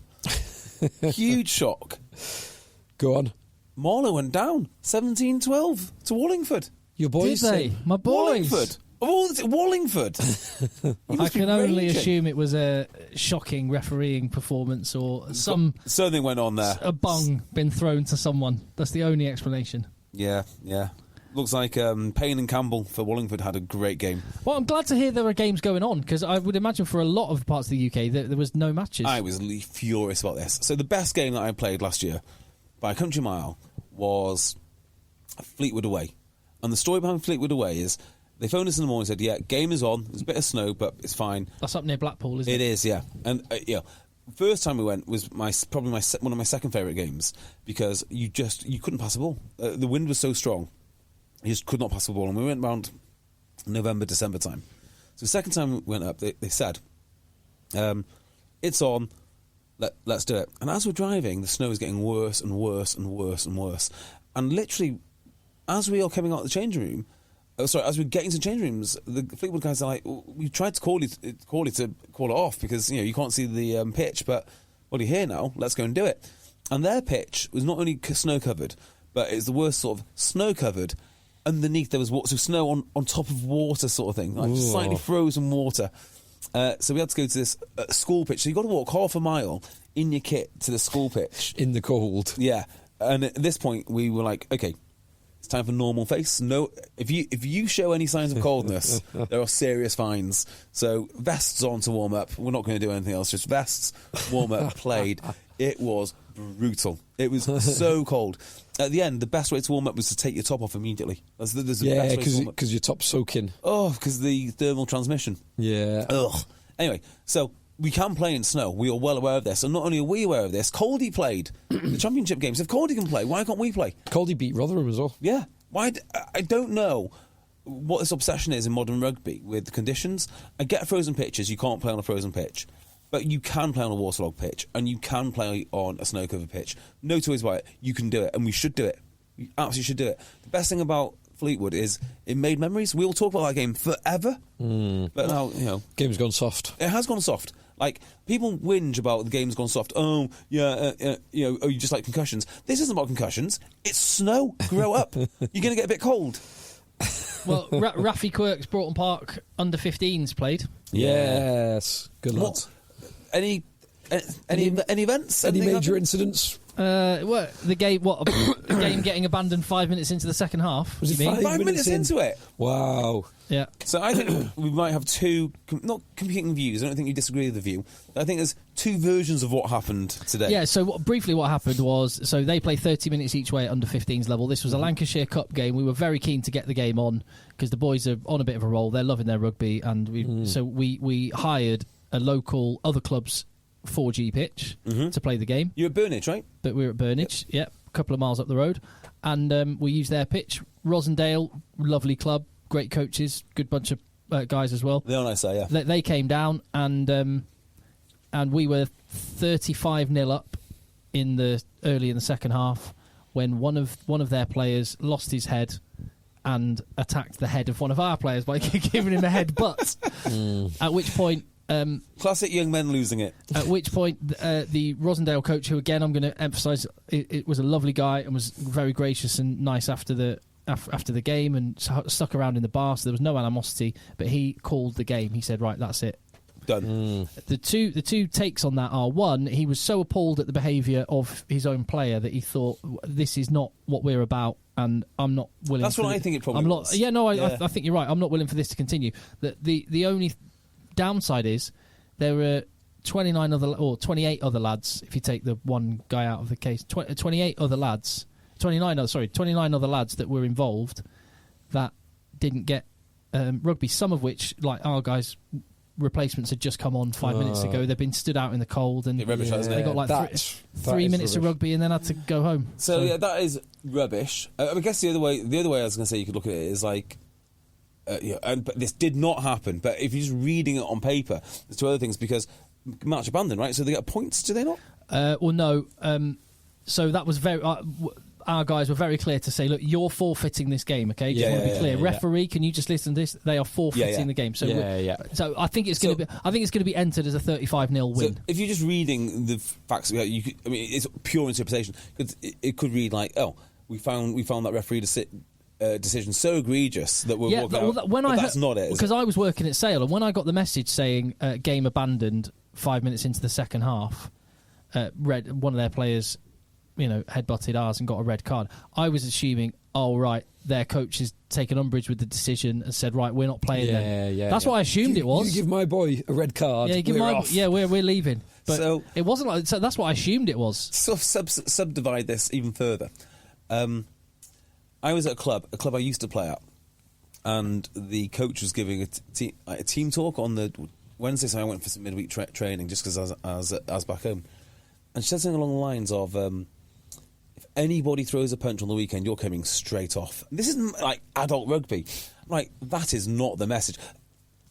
Funnily enough, though, that is exactly the message I think sometimes you need to give to kids. So if the message is, look, if you embarrass our club by losing your head and throwing a headbutt, all of your mates suffer. And I don't care. You won't be associated with this club. Cool with that with kids. In fact, I think it's essential. Yeah. Adults, though, it's the opposite. It's like, if you do throw a punch, we're all throwing punches. Or, we're all one in, all in. I mean, unless it's really as much as anything. Yeah. And yes, I remember being in teams in the past when it was one in all it was actually to try and protect the team overall, not like the whole. Yeah, so the referee's got loads of decisions to make. It was less about the pride of you don't leave a guy in a fight, although that's part of it. That's how you feel as a player. That instinct kicks in, but it's the fact that it's harder for him to send one person off if there's if there's 30 people with fists flying. Like you get to 18, it's like, okay, boys, you know the ethics now. They go out the window. Yeah. I don't rugby. Yeah, You've learned that. You're big enough to make your own mistakes now. Yeah, because I quite like that. There's a degree of if you get red carded, you're letting your mates down. Yeah, but if you get red carded, that's it. No one's playing. You have really you've not only let your mates down because they're going to find it harder. Your mates don't even get to do what they love doing. Exactly. And they've driven all the way down from Rosendale. Yeah. And you were talking about lovely views, by the way. I mean, it was the most amazing view from the worst possible place to look at it from. Going over the Barton Bridge with the sewage works to your left, yes, and the Salford City Stadium just down there, and the wasteland, scrubland, the scrubland and wasteland. If you play really hard today and do really well, one day you can be on the scrubland too. But when you were going over Barton Bridge, the view it was the white Winter Hill and the white snow-capped hill, and you could see the radio mast. So I've never seen it so clear. It was amazing. Love, isn't it? I did the game today, the Ulster Sale game. The light in the second half, because it was like the sun was setting, so you got this beautiful golden light, like clear skies, beautiful golden light illuminating the scrubland behind the AJ Bell. What a scene. Winter Wonderland. Yeah, well, I'll tell you the other game which is bloody hard to watch. Oh, sorry, just on the Irish, we never actually finished it. Did you notice that Juan Martin Gonzalez had to throw into line-out? As well as, did he score 2 tries? He is a player. He can do everything, can't he? So powerful. Because he's not that big as well. No. He's quite lithe for a just seems to work for him. I don't know how it works, but it does work for him. He's a good player. But actually, not replacing Creevy was the reason not the reason. The reason he scores a load of tries. They're good at driving line-outs. He set up, I think, the second try for them with a lovely offload. You just can't really replace a guy like that. Not easily. So they tried everything. They failed. Unlucky boys. The other game which is hard to watch, Munster to lose. Now that was actually hard to watch. Yeah, because you couldn't see what was going on. Literally hard to watch. Yes. I wonder if it's hard to play in. Have you ever played in mist like that? Yeah, a few times on the sedge pitches in the north of England, definitely. But I think it's probably hard to play in the mist because it was greasy, but also because Munster, they're a very difficult team. And they're an incredibly well-supported team. Yeah. And was that the only... I'm sure I read somewhere that and La Rochelle were the only sellouts, although there were a few empty seats in the La Rochelle game, which there was some crossover with the football as well, so you can kind of forgive that. So, back to the mist, right? Yeah. Well, 2 things. So, in terms of... I think... In my mind, I have played a game which is like 3-0 or 6-0 against Rochdale at Broughton Park, but that might be a dream, so I'm going to have to go back and...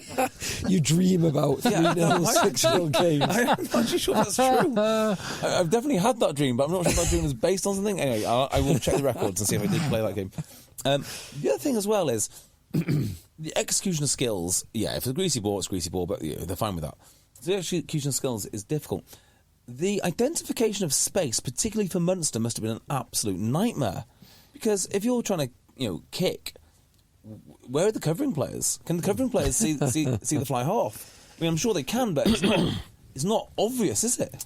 Yeah, it will make it. And there's these things. If you're playing 15 or playing in the backfield, we've spoke about this before, but you pick up very subtle clues from the way the fly half is standing, the position that he's in, the angle that he's looking at, so before he kicks the ball, broadly where it's going. But all of that signal is massively, massivly disrupted. Yeah. Like crossfield kicks would be difficult. So I wonder, you watch this game and it was quite... lots of players played well, but I thought both teams performed beneath themselves. I wonder if it had the effect of condensing the game, because if you don't have the kicking option, either because you can't identify the space or because... the the team returning the kick can't drop players back effectively. That's what happens if you can't kick a ball. You condense all of the space, and it turns into a bit of an arm wrestle. Well, there was a great example actually in that first half. Antoine Dupont made a lovely little break from middle of the park, round the ruck, beats a couple of players, and I can't remember who he passed it to. But the player he passed it to tries a long pass out to the left wing. No, there's a Munster. There's a Munster player just swoops in, brilliant attack over. Thanks, guys. Because it's a 20-yard pass. Yeah. If you can't see what's 20 yards away from you, you can't make the pass. Yeah, it was a good game. It's very, very competitive. This is like a European superpower game. These are the games that you should be very excited about.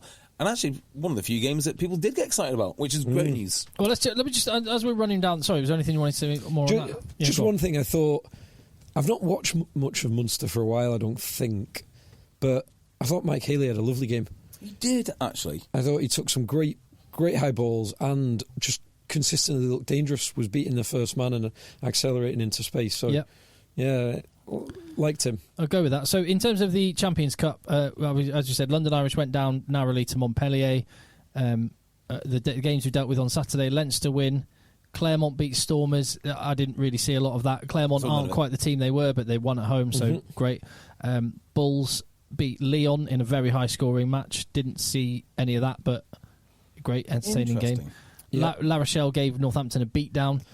Absolute beatdown. Some people were suggesting this might have been like a Northampton second team. Doesn't look like one to me. I know there are players who are injured that could come in, but it doesn't look like they've. I mean, it looks like a team I'd expect to see in the Premiership. No, that does not look like a weakened team. No, that's rubbish. That's a first team. Northampton Completely agree. Good to hear that Courtney Laws, by the way, is very close to a return. Perfect. Fantastic. And the Sunday games we've covered so far, Sale gave Ulster an absolute beatdown. Munster narrowly lost to Toulouse. I didn't see any of Leicester Ospreys. Sadly, I watched the whole thing. So I watched awful. I watched all of the first half. First half was truly one of the worst rugby spectacles I've ever seen. Well, everything. The kits were terrible. The crowd were terrible. Tell me about this Osprey kit. The kits were awful. The Leicester kit, I don't like that red away kit. That's forgivable. That Ospreys kit. What is it? Is it a celebration of something? Got no idea. I mean, celebration of bad taste. I guess it is in a long line of historical Ospreys shirts, and I think we said many years ago that the whole point of the Osprey shirt is to look good with a sleeve tattoo. So it's not something which naturally appeal to us. It's more for the residents of South Wales. It was horrendous. The whole experience was horrendous. I mean, Ospreys were putting out a team which was very good on paper. Certainly, Borthwick said that. They're not very good in person, and I think probably some of that is the fact that they're not allowed to play half these guys half the time. Yeah, like they just don't really play much. Exactly the same as what Owen Farrell said about the Saracens' performance. Strangely enough, on the other side, Leicester Tigers. This is a good team. I do like the team that Leicester put out, but it was young. And it's they've rested a few big names and a few big players. This is not a first team. If Leicester were going to play the final or a knockout game tomorrow, this would not be their team. Yeah, completely agree. But it was still enough. The first half was just dire. It was just awful. The first half, the story of the first half was the power of the Osprey scrum or the weakness of the Leicester scrum. Yes, let me just say that. It was dire except for the Osprey scrum, which the was Osprey glorious. Scrum was magnificent. Yeah, I can't argue with that. And if it was dire, should we just not talk any more about it? No, I think it's worth dwelling on how bad it was. Because again, this should be like a European superpower. There are some really good games we could talk about still. We haven't covered. The bit that is worth mentioning is Leicester. They got hammered in the scrum first half. They were deservedly behind at half time. This is a young team and a weakened team, and they came back and won through. So that's worth mentioning. The other Anthony Watson played ace. The other thing that's worth mentioning is Anthony Watson at 15. He looked class. He looked class under the high ball in difficult circumstances, and that try was amazing. Yeah, sensational. Yeah, Joel Atkinson had a pretty shaky game first half. It is fair to say. George North looks like he's never met Joe Hawkins. I think there is a lot to that. The Ospreys have got a good team on paper, but when they actually put it out, they don't do anything because they don't play enough. Tim, tell us about a good game. Well, I'll just cover it. Let's just very briefly skirt over some of the other games. Saracens beat Edinburgh by 4 points. Had to come from behind. This was a great game. This was a really good game. Owen Farrell, as you rightly said Saracens were average. Was how he described their performance. Edinburgh really put Saracens through the ring. Jamie Ritchie was ace. So what I was doing is I was watching part of this, I was watching part of Toulouse. So as soon as there was a break in one, I'd switch over to the other. But yeah, there was. I thought it was quite impressive stuff by Edinburgh. There is, of course, the caveat that they weren't playing the best version of Saracens yet. Farrell did say at the end of the game they're reintegrating everyone, and he wasn't really making excuses as such, but I don't think he was happy with the performance. No, he wasn't. He wasn't happy with the performance. But I don't think the reintegrating players that doesn't wash with me. No, and Take it with Faz. I looked at this. Faz is making excuses. I looked at this. I looked at this Saracens team and thought that is stacked. That is about as good as Saracens can put out. Yeah, and they should smash Edinburgh, and they just didn't.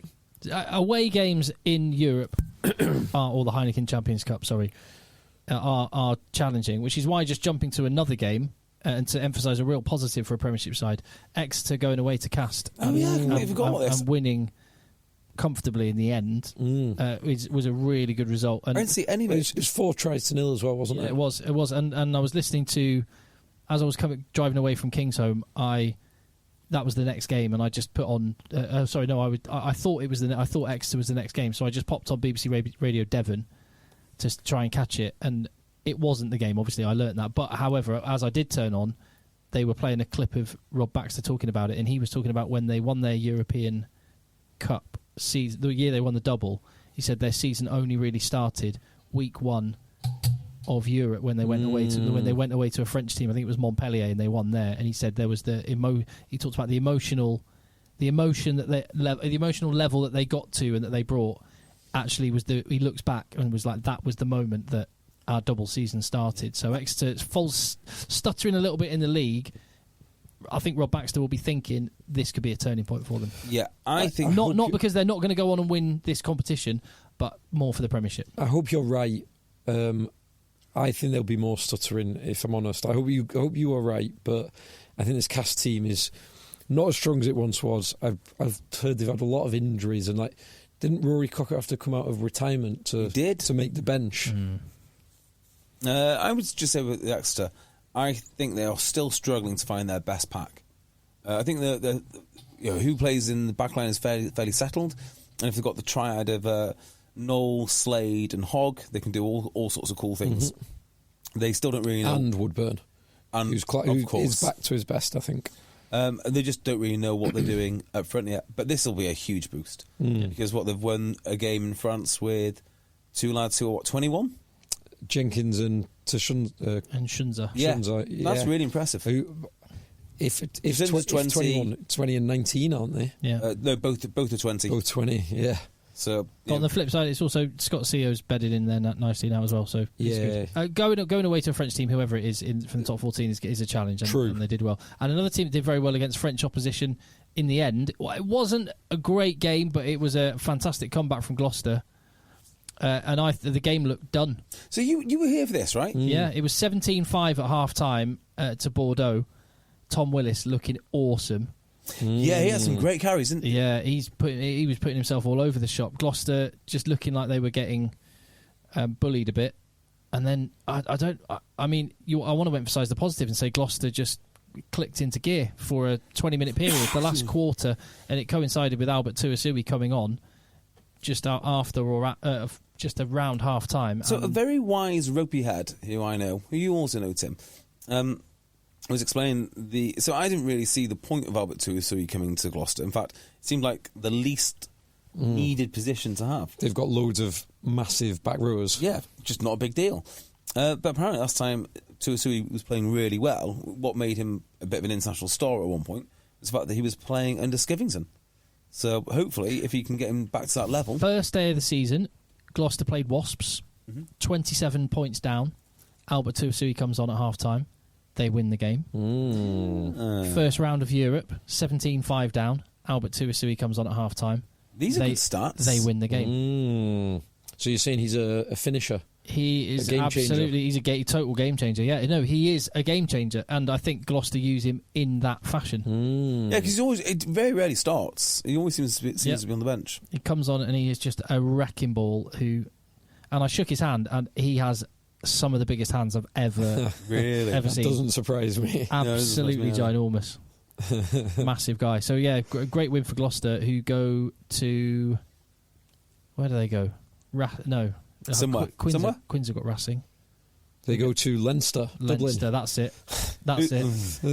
Yeah, exactly. So they had to win. Yeah, they certainly did. They did.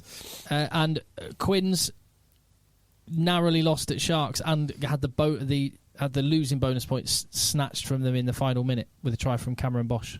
Kerwin Bosch, sorry. So in a high-scoring game, 39-31.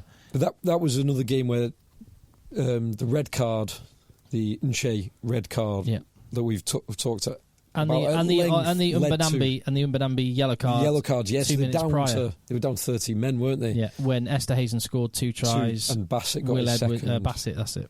Yeah. So it was almost a very Quinsy comeback, and then they had but not quite. And I'd just say on that one, fair play to the Sharks for they could have they could have played it safe in that final minute and just seen out the game and won, but they actually went for it and took the bonus point off Quins. That Sharks pack is fairly tasty as well, with Nche, Benambi, Etzebeth, Khaleesi. Fairly handy. Yeah. By the way, your tip-off of Tribe as an app is excellent. It's all right, isn't it? It's really good. The only issue is it doesn't have player details on it, so you have to go separately. I disagree with you. I love the danger of Ultimate Rugby. So Ultimate Rugby constantly being wrong. Yeah, so Ultimate Rugby keeps you sharp, right? So like 95% of it is correct, but then occasionally it's like occasionally it says that Paddy Jackson was born in Birmingham. Yeah, or someone who plays a club doesn't play there, or the scores. Are you saying Brian O'Driscoll is a Twitter troll, basically? So, no. What Brian O'Driscoll is his app. Sometimes you rely on your information too much and just reading mindlessly, and it doesn't sink in. Yeah. You need to know if you're going to use Ultimate Rugby. You need to know your stuff. Because 5% of the time it's going to throw an absolute curveball, and if you don't notice it, you're going to look very stupid. I'd also say the same. Don't just if someone tweets you something, don't take it as fact. 28 followers. Of course he played. Of course he's born in Birmingham. You have had a few Anchorman moments with Ultimate Rugby over the years. Yeah, it's an interesting app. So that is the Champions Cup, and if your team is in the Challenge Cup, just tell them to be better. Yes, quite right. Fixtures for next week. We've got two games on the Friday night. Bordeaux host Sharks, and apparently Leinster are playing Border Reavers next Friday. Leinster Gloucester. I'll be in Dublin for that one. Really? Nice. Very nice. And what's great is, will I go out after the game in Dublin? Yeah, probably, but I think we'll be staying at a hotel near the ground rather than in town. Oh no! Is it the Aviva or the RDS? It's at the at the RDS. That's gonna be tough on your driver. Yeah. So yeah, the games. I'm assuming it's at the RDS, and then I'm at your beloved Ulster for the Friday evening. And that's the one I'm looking forward to. Getting back in the Dirty Onion in Belfast. Yeah, because my flight isn't till 10 the next morning. And, fantastic! And that game will be wrapped up. Done, and I'll be out in town by 8. I would love to come with you on Friday. Why can't you come over to Belfast? Got Beardmore & Co. staff Christmas party. Oh. Nice. Yeah. God, I thought my staff Christmas party was good fun. Hold on, that's a great shout. I could actually have... I could expense Saturday night in Belfast because I could Christmas just say party. I'm not a sole trader. I've got a company, but I could basically say that is my Christmas party. It's my Christmas party. Yeah. You've earned this, Tim. You've earned this bottle of champagne. Is it true? My favourite champagne story. I don't know if this is true. Well, no, one of my many favourite champagne stories. Apparently, Terry Wogan used to get a bottle of champagne. Oh, I told you this. Yeah. What was it? This used to wind me up so much. Every 3 months, you get what are called radar figures, which are your radio listening figures, and this due to the unique way the licence fee is funded. When the Terry Wogan Breakfast Show would get their radar figures, they would go out, and the bottle of champagne at the place on Great Portland Street, just near the studios where they used to go to, a bottle of champagne was around about £150, which at the time was roughly equivalent to the licence fee. So they would pop a bottle of champagne and toast a name. Someone would come up with, this one is thank you for your money. Yeah, Jonathan Jonathan Stewart. Yeah, exactly. Jonathan from Chorlton. Exactly that was just maddening, isn't it? It is quite so entitled. And at the time, I'm sure most radio is so regulated. You couldn't get a radio station. And now you can do a podcast and whatnot. But then it was like you had to listen to Terry Wogan. You just had to. Yeah. Anyway. So one of my favourite champagne stories. This is... So I've only ever heard this secondhand, but one of the kind of Sedgley old boys, he was fairly handy back in the day, was out having a few beers, and somewhere getting table service, and he ordered a bottle of champagne with table service, 4 of them out drinking, and she said, the barmaid said, or the waitress said, you know that's £150 a bottle? And his response was, yeah, I know, I'll take 2. And 4 pint glasses.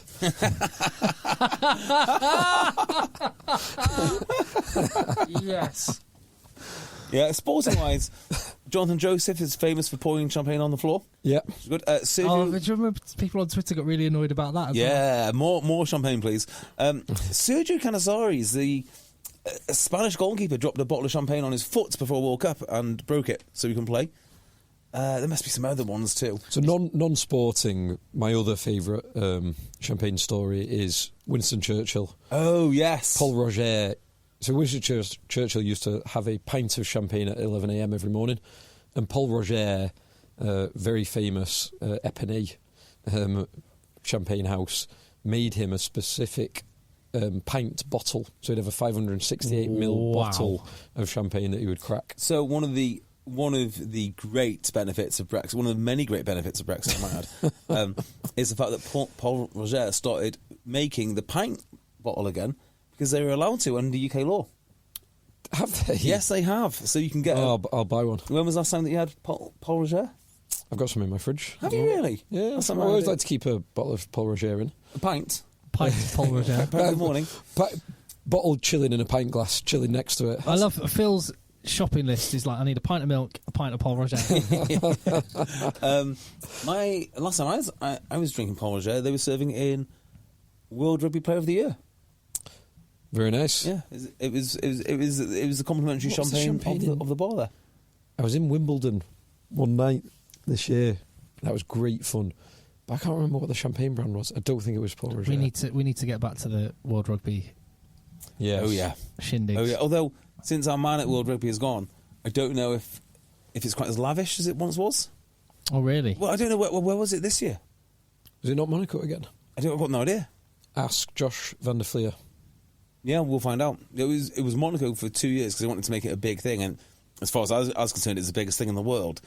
And then it stopped because COVID. No. Oh, World Cup. Japanese they wanted it in Tokyo, so they did it in Tokyo, and then it stopped for COVID. Yeah, yeah. So if it's been relaunched or whatnot, I don't know. Oh, I just remember as we were getting our taxi back to Nice, Finn Russell, the state he was in, out front of the hotel. Well, that was the one where Ryan Wilson. Ryan Wilson, is that man? Ryan Wilson, yeah. Yeah. Couldn't get home. Oh yeah. Is that the one you couldn't get home? Oh, was that for Six Nations? And also the airport, the Nice airport, the next day. So many hungover legends. Legends everywhere. It was amazing. But all the heads in their hands. And also, I loved it when you asked for a little selfie with Faf de Klerk and asked Aaron Smith to move away. Aaron tried to get the other side. No, Aaron, no. Me and Faf. Even though I was seeing Faf at the time about once a week. Good days. Yeah, it was Monaco this year. Was it? Yeah. All right, we let ourselves down there. Mm. So, those are the Friday night games, so it should... Bordeaux have to win. They'll put out... Matthew Jalabert was on holiday this week. What? Huh? Yeah, he didn't play for Bordeaux because he was on a holiday. Oh, probably no difference to the Leicester lads, though. What? Yeah. That's what I mean. Champions Cup, round 1.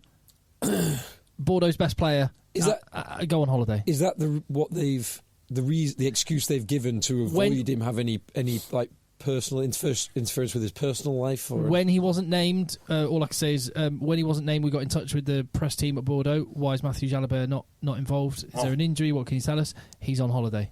I do wonder if there's more to that there's some personal issues or family issues, and they just not wanted to disclose it for the benefit of his privacy. I think it's probably the fact that he played for France. He played for France. Yeah, and that was Good in France. Good players don't play away, do they? Oh yeah, of course, because maybe. they've got an extra week off. Yeah, they had. There's no, So that was his last game for France, and he was on the bench. on the bench. For France was 3 weeks ago. Oh, well. So that would be weird. All right, Well, so there you go. Anyway, Leinster will beat Gloucester, and then Saturday you've got Edinburgh v Cast, don't know. Edinburgh to win the that. home win. Exeter v the Bulls. That'll be tasty. That will be a very tasty I always back game. Exeter, so Exeter it is. Right, I'll take my feet off. Lyon v Saracens. Yeah, I've got a history of predicting Lyon to do great things, and never. In fact, last time I was on TalkSport, they phoned me up and said, "Hey, can you do a preview of the European Cup?" And I said, "Lyon will do special things," and they had the record for the least points. Yeah, they really did break records that season. It was unbelievable, and TalkSport have never called me back. They've never asked me back ever again. They have a detailed breakdown of the worst team in the group. That will be a tasty game, and They'll do all right. Yeah, getting 2 bonus points away, Lyon will think they beat Saracens. They're in contention, and as we talked about with the salary cap, I think they could well beat Saracens. Yeah, that Saracens team the squad is not as good as it once was.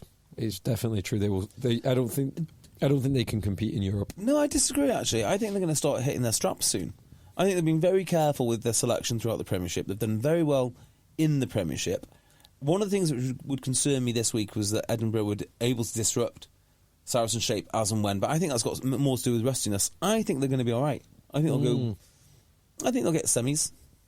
So you're predicting a win away in Lyon? I am predicting a win away in Lyon. Yeah, I would actually probably. I would edge towards the Saracens win. I'd edge towards the Saracens win, but I think they'll struggle to make the semis. I'd say not last 16 or quarters for Saracens. Let's find out. This one's got a very familiar, traditional kind of harking back to the old days feel to it. Another 3:15 kick-off, Leicester v Claremont.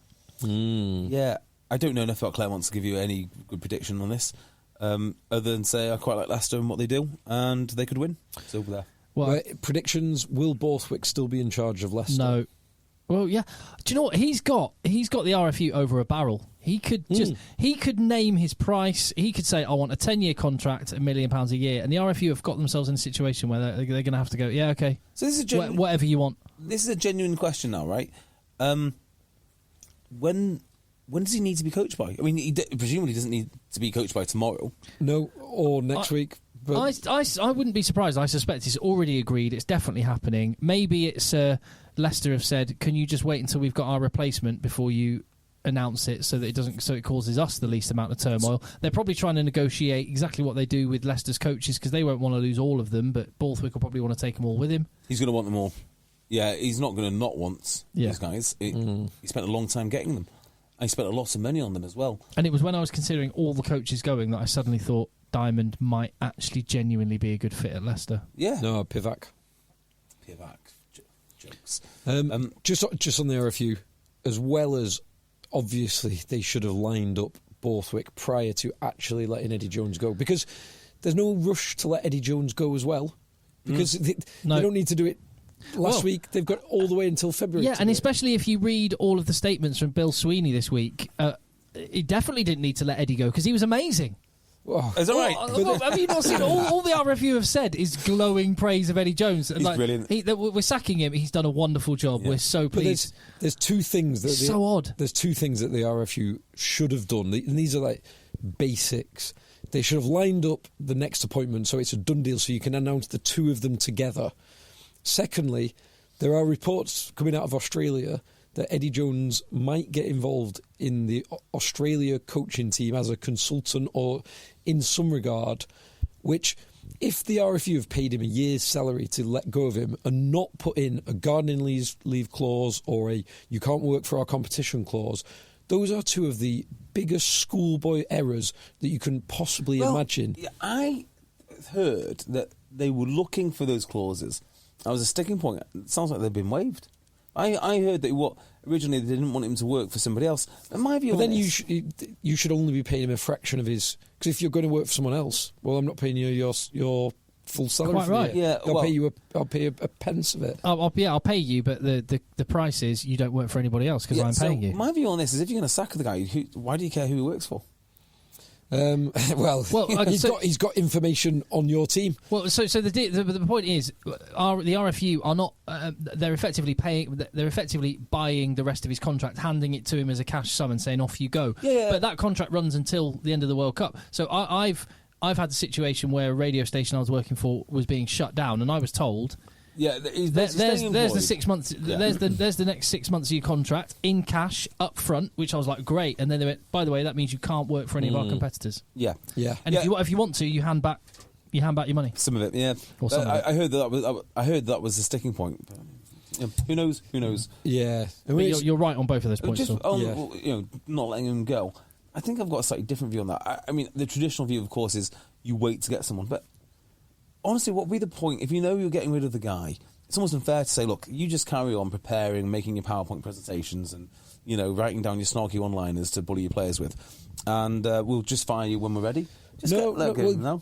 You can have those conversations, but just not make it, not do the formal announcement. You should get your ducks in a row, align everything, and then because right now, exactly the point you made, Tim, Borthwick can basically name his price because he knows England don't have a coach. He knows there is one.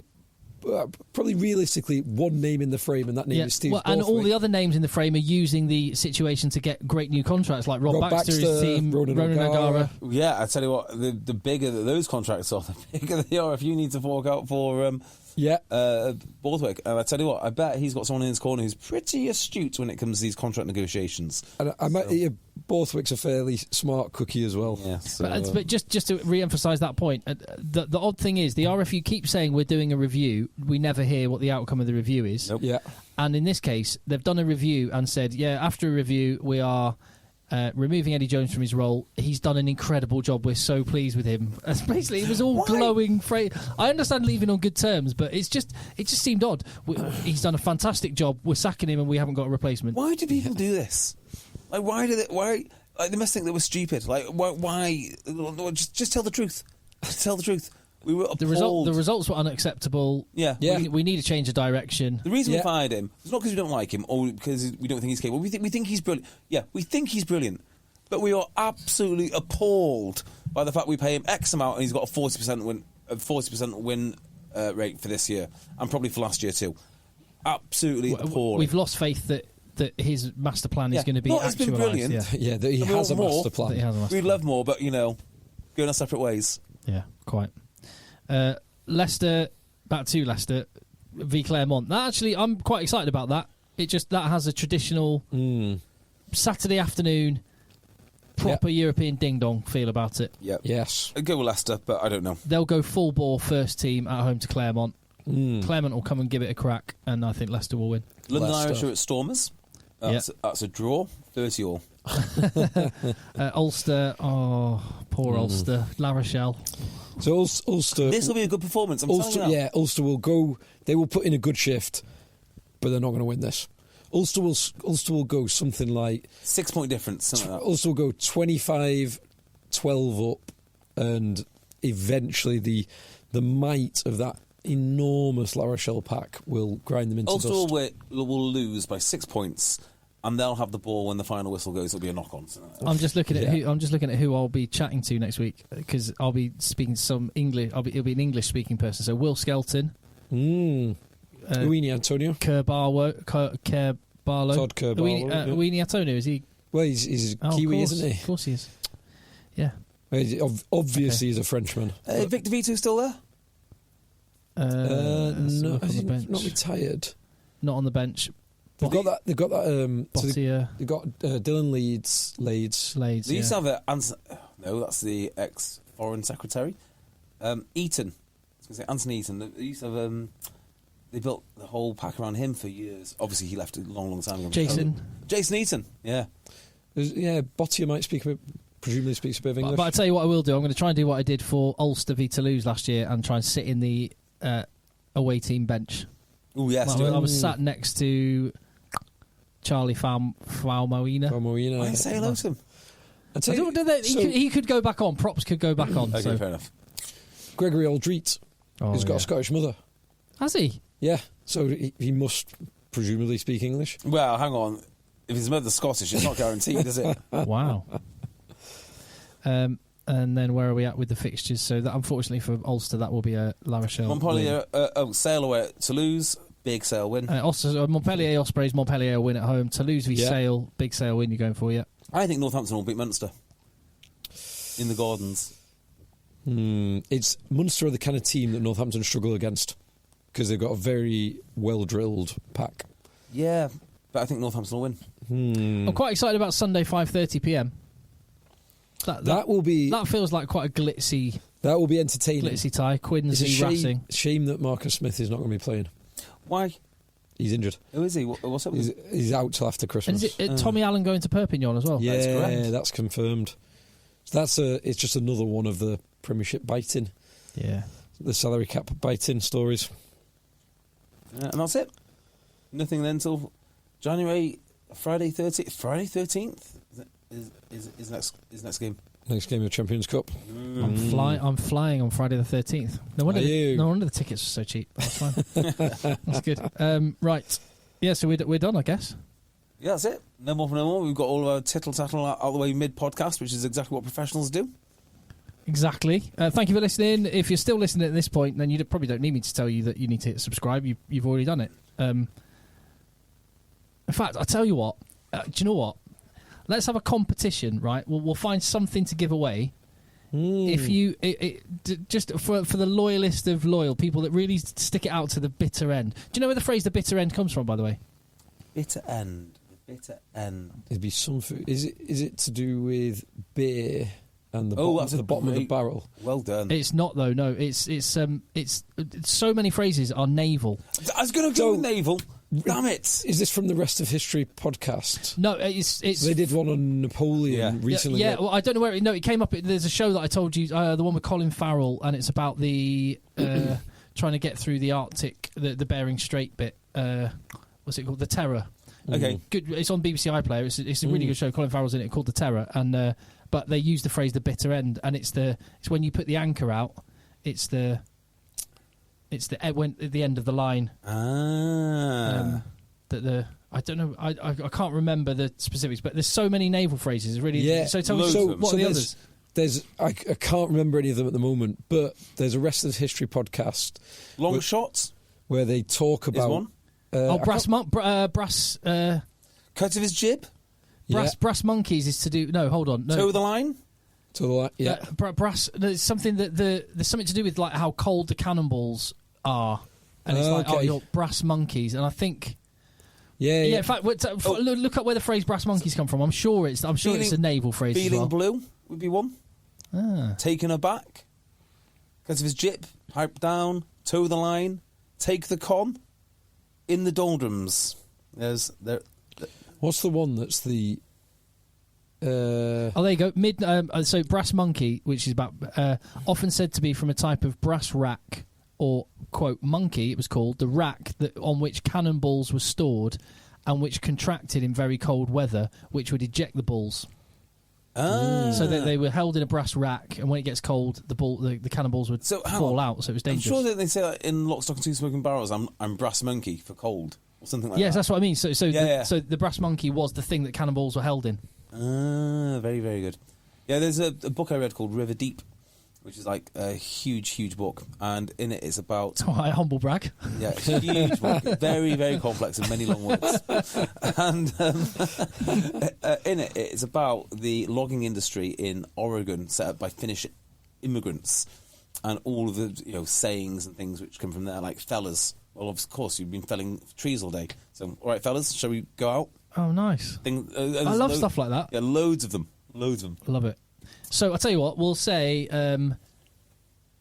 just if you send us an email to contact@eggchasers@gmail.com with the subject title Bitter End, put your name, put your address, and we'll pick someone out to give something away to. Cool. I like it. Just because we appreciate you being here at this point. Contact@eggchasers@gmail.com. Hit subscribe, patreon.com/eggchasers, and let the boys play. Let the boys play.